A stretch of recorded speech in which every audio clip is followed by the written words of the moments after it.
to lead the child where they are. And many times the child is found before they even realize they were lost. They are recovered before they even realize that they were in the hands of something that meant no good for them. When you call out the name, see, we have scriptures all through Isaiah and Jeremiah, and Jesus in his parable talks about the shepherd calling out for the lost sheep. And he says, "Does anyone hear my voice?" If the sheep that's lost can just hear my voice, if the lost can just pay attention to the sound that's coming out of my mouth, if they can just hear and understand that I am calling for them, if the lost can just, if a lost sheep can hear the voice of a shepherd, how do we not listen to the voice every day calling out for us? The shepherd is calling. The shepherd is looking. The shepherd is searching. The shepherd is trying to find. And he's calling out our name. But we've got to answer. See, the same time that the shepherd is calling out our name, he's also listening for the voice of the sheep. Uh-oh. See, we're taught in our lives to call. We're taught, parent teaches us, call out. If you're in trouble, call out. If we're in danger, call 911. If you have feelings of depression, call the suicide hotline. If somebody tells you a bomb is planted, call the bomb squad. If there's a problem, we're trained to call out. And in our human experience, we do it without fault. But when we're spiritually bankrupt, when we're despair, when we think there is nothing that we can understand or know, we yet do not understand who we need to call.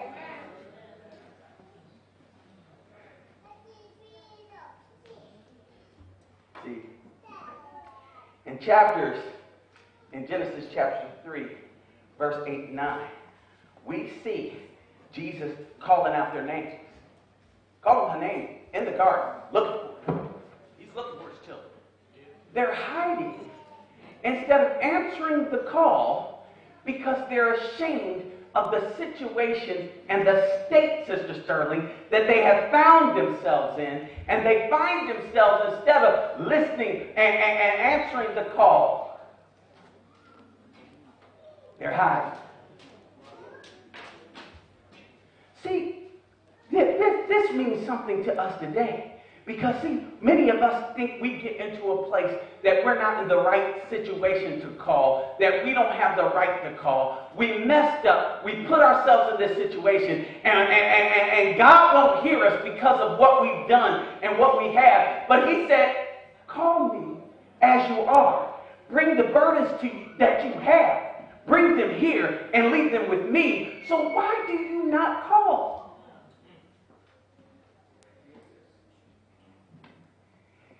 See, the thing about the shepherd is, when you read John 10:16, and we hear this text all the time, but think about this. He says, and other sheep, look at this, other sheep I have, which are not of this fold. Wait a minute, I'm a shepherd, I got a flock. But I got some sheep that ain't with this flock. They didn't wander away from this flock. They have never been with this flock. But there are sheep out there right now that are not in this fold that I still consider mine. They don't know it yet. They don't know they belong here yet. They don't know that I own them. They don't know yet that I'm their father. But when I'm out searching for those in my flock that are lost, I'm picking up along the way any stray sheep that I find. You wandered away from the place that you were. You walked away from what you thought you knew. And while I'm out there looking for Sean, I'm coming there and I'm finding right. the sheep I have that are not of this fold, them also I must bring. But it says there's a condition to it. They shall hear my voice, and they shall be of one fold and of one shepherd. While I'm searching and while I'm calling them, and they really didn't know they were lost, I find them, and now they become one with me. I treat them like the sheep that have been in the fold the whole time. There's no difference to when they came and how long the others have already been here. We can't sit in pews and think that our Christianity is something special because we've been in it longer than somebody else, because the shepherd looks at us as all the same, because we're one flock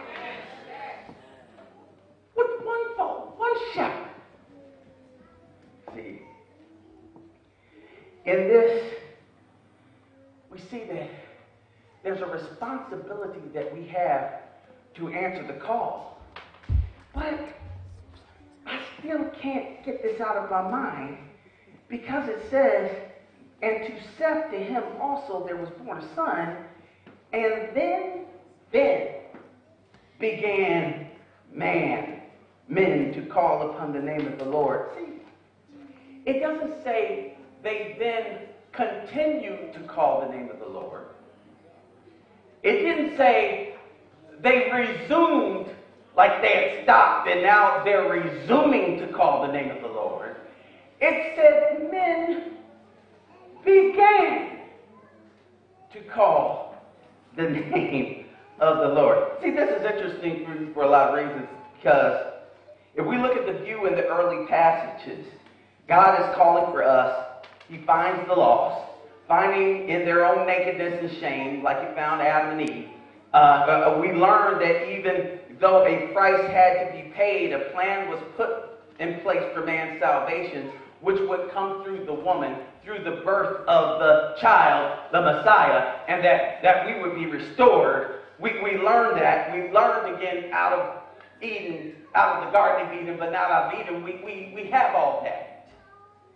We understood that Adam and Eve lived a life of sorrow, always hoping for the coming, the return to their home. We get that. The two founding, do you know the Spirit prophecy says when they saw the first leaf fall from the tree, they mourned. They watch now the decay of their children over the years, the immorality that seems to take over their minds and their thoughts, and their interests are not even of God. They watch this. The pain of a parent watching a child now sinking to death so low.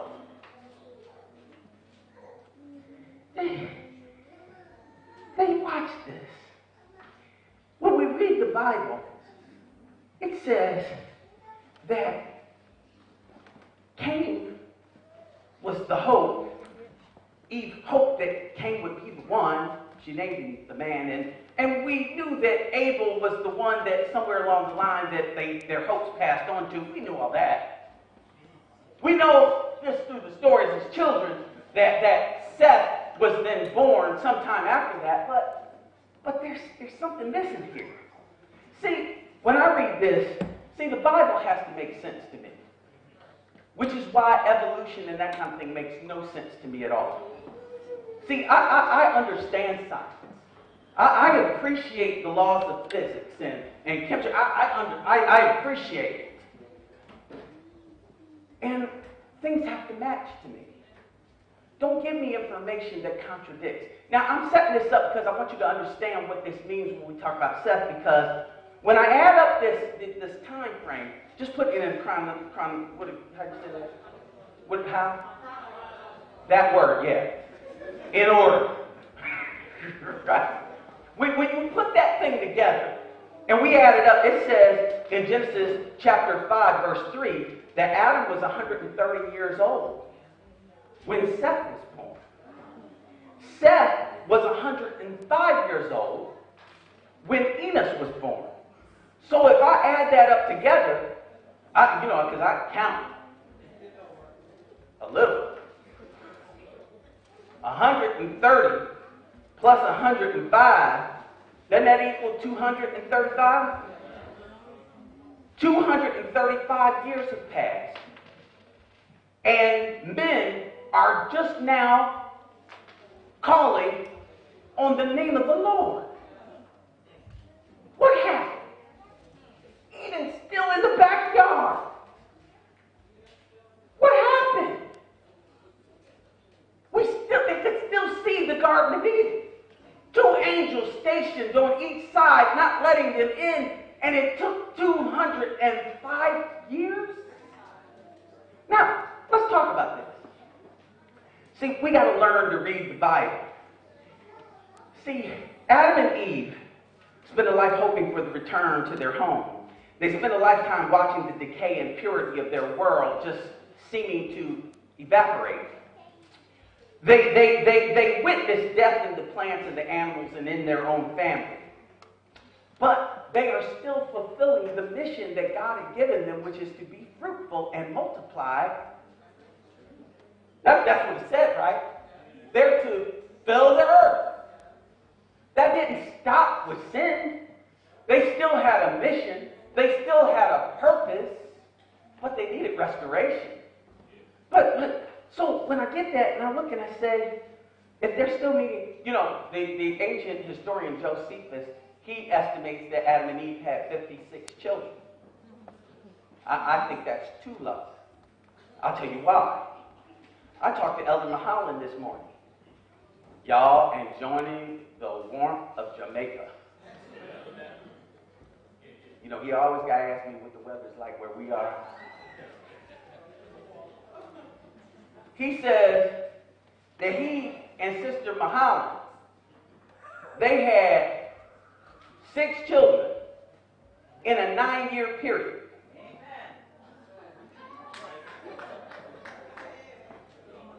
I said, well, wait a minute, brother.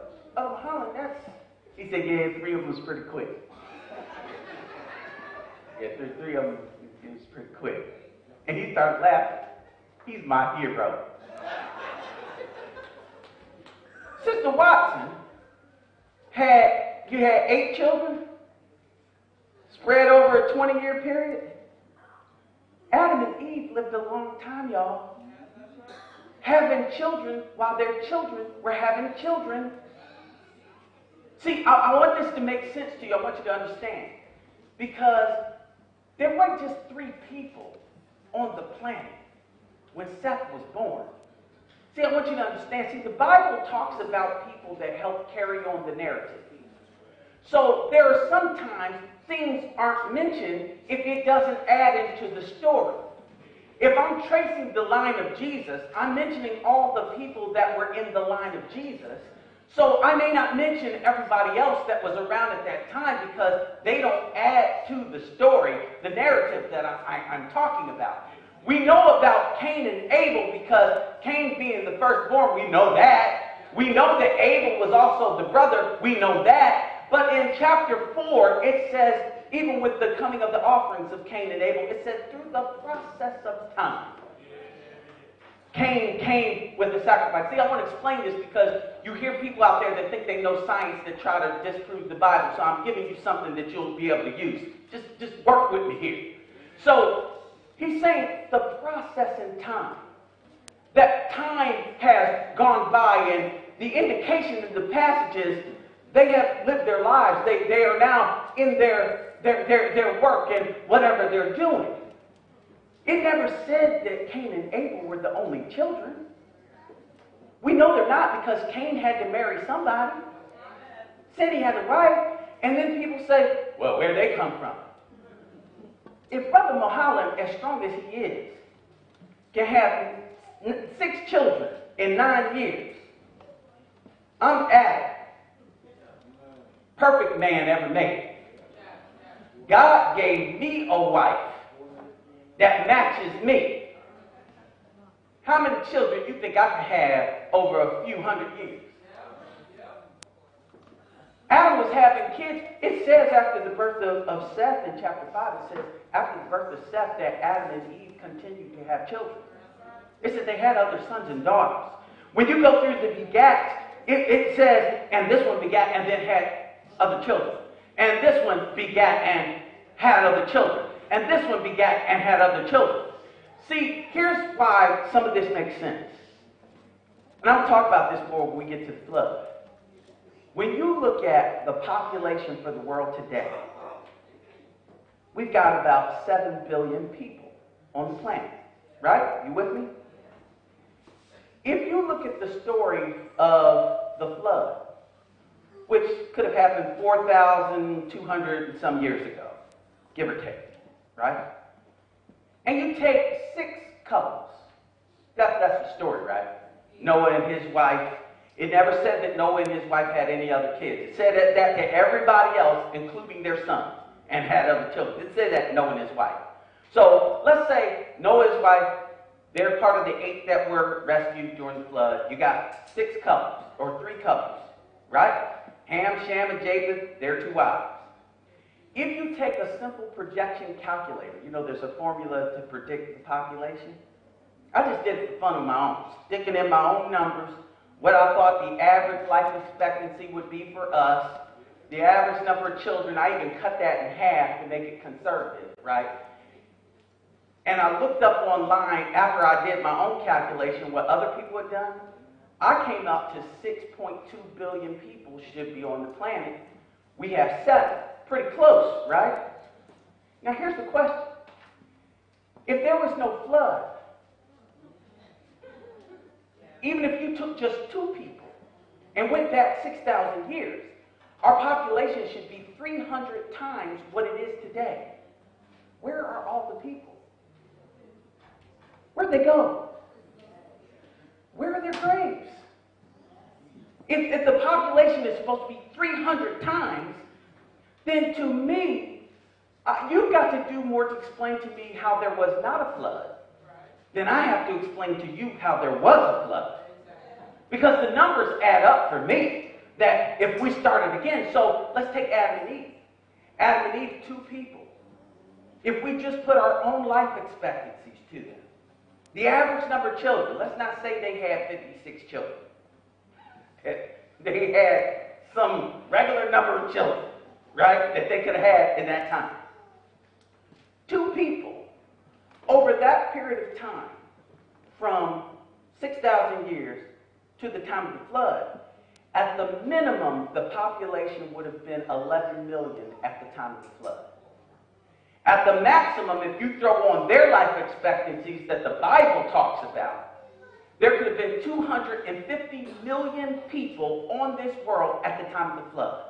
And out of that, only 8.